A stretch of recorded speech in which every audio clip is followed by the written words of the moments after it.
Hey everyone, and welcome to Talk ETFs, ETF.com's weekly video series. My name is Sumit Roy, and I'm Senior Analyst here at ETF.com. This week, I'm speaking with Gregg Fisher, who's the founder and portfolio manager at Quent Capital. Gregg, thanks so much for joining me. Thank you so much for having me, Sumit. Absolutely, great to have you. So, Gregg, I have to ask you about everything that occurred with DeepSeek a few days ago. We saw this massive sell-off in some big tech stocks, particularly Nvidia. That stock dropped, I think it was like 17% in a single session.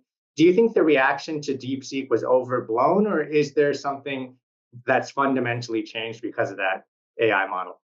I don't think anything's fundamentally changed. I think what we were reminded of is that when you have companies trading at these absurd multiples, where they're priced for perfection, not only today, but forever into the future, that even a little piece of not bad news, but less good than we all thought it would be, caused a huge decline. Now, a 15 to 20% decline on a company like that is nothing. It could be a lot worse. I think investors often forget, like when things have gone up so much, that they go down pretty quickly as well. So I don't think anything's changed. I think it's just competition. I think we're all learning as we go. And I think we just saw these businesses at these absurd valuations get poked a little. And it was a wake-up call to investors that you might want to take a fresh look at what you have in those top 10 companies of the S&P 500.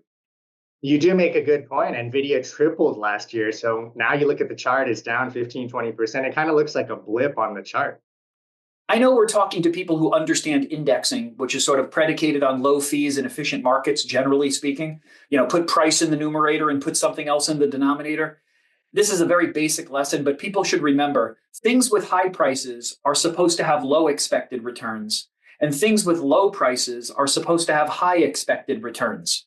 Let's not forget how this whole indexing thing started. Absolutely. Now, Gregg, I want to turn to this really fascinating piece you wrote recently. It was titled The Hidden AI Goldmine: Why the Biggest Winners Aren't Who You Think.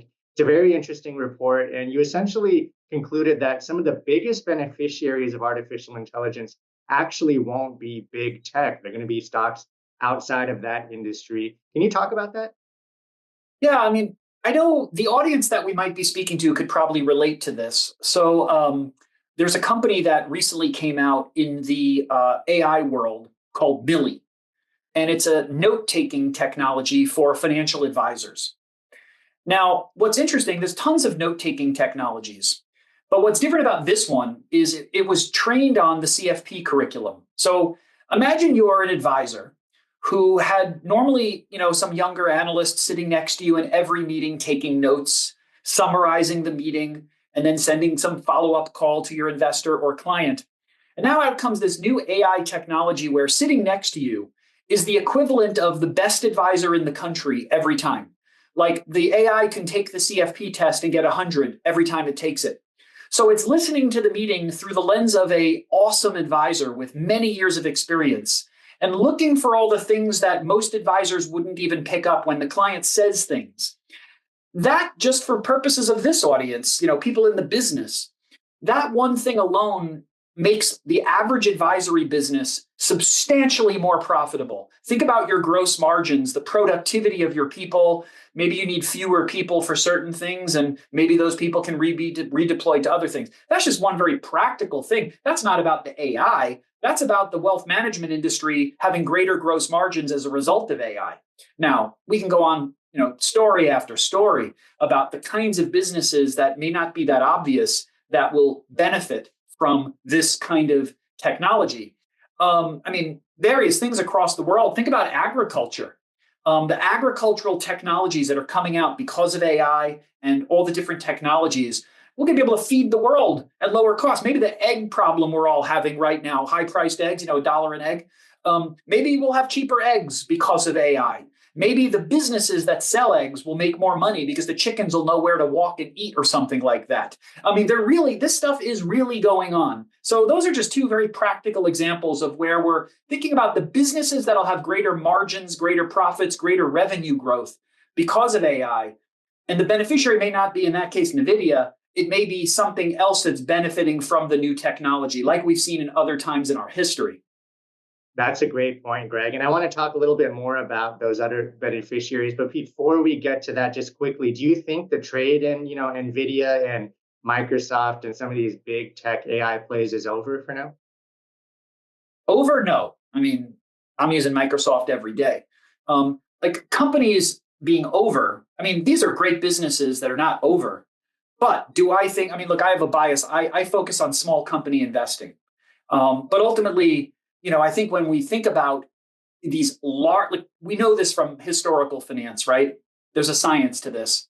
The most popular things have high prices, causing them to be even more popular, causing them to have even higher prices until one day we wake up and say, great business, bad price.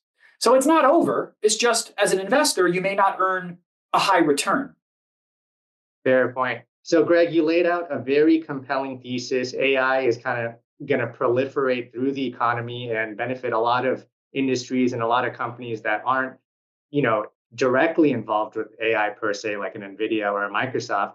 So, could you tell us how can investors capitalize on this trend? Are there funds they can buy, ETFs they can buy? Well, my expertise is not selecting the right ETFs, but what I will say is I'd avoid the big company ones and buy the small company ones because what we're seeing across the Magnificent Seven, the private equity markets, and some other large players with large balance sheets, they're sitting on tons of cash. And then we have industrial policy in America and other countries where governments are investing in different industries that they see as very important to the country themselves. And I think the money is largely going to smaller players. It's hard to imagine too much government money or taxpayer dollars like going to Facebook right now. It's that's going to be a tough one. But it is easy to imagine how companies like Facebook or governments around the world will go out and find areas around the world that are economically depressed, businesses that need a little stimulation. And I think the smaller businesses are likely to be the beneficiaries of a lot of what we're now talking about. So my thinking would be if I were buying an index strategy or an ETF, I'd be looking for ones that focus on smaller companies, broadly diversified, because this is a thing in every industry. If you're buying ovens for your food chain, I don't know, McDonald's, Applebee's, Domino's, Kava, the robotics, the AI, there are companies that make ovens that are using technology in ways that are incredible. Or dating apps. I'm a drummer. My son's a drummer too. You know how cool it is now to find musicians? Bumble, the dating app. Like these things have come a long way. And if you could imagine the science around how people are put together now and the information, you can go on ChatGPT now and be like, hey, can you tell me something that I don't know about myself? And might probably find something that you learn about yourself that you didn't even know. So the technology that is being utilized, the AI, for example, but it's bigger than just AI. So I think that I'd focus on smaller businesses where they've not had the run that those top 10 companies have had. I know everybody calls it the Magnificent Seven. My friend Mihir Desai, who's a professor at Harvard, just wrote an article that was mentioned in the New York Times about this. But ultimately, you've got the top 7 stocks and then the other 493 in the S&P. And those are all big companies. You go down into the Russell 2000 or the microcaps, you go into parts of Europe, parts of Australia, Canada, the valuations on smaller companies globally are substantially lower than those top 10 companies. So I would say smaller businesses is where I'd focus. I'd look globally and just don't think AI is about Nvidia and Apple and the big names. It's about these little businesses in every industry that you couldn't even imagine. Great stuff, Greg. And where can people go to learn more about Quent Capital and to read that piece you wrote recently? Thank you for that. So our website, quentcapital.com, the best place to go. And on the website, you'll find 2 things where I share all my ideas. One of them is my podcast, which is called The Q Factor. I've been doing interviews with people who use AI and data analytics for almost 8 years now. And in every episode, I'm sharing ideas with various thought leaders about how AI is disrupting the world across multiple industries. And then in addition to that, you'll find my blog where you'll see the piece that Sumit is referring to, but also, in addition, many other topics I've written about that I hope you'll find interesting. And thank you for that. Fantastic. Well, everyone go check that out. But I sincerely want to thank you, Greg, for taking the time. It's been an absolute pleasure speaking with you. Thank you. Pleasure. Thank you.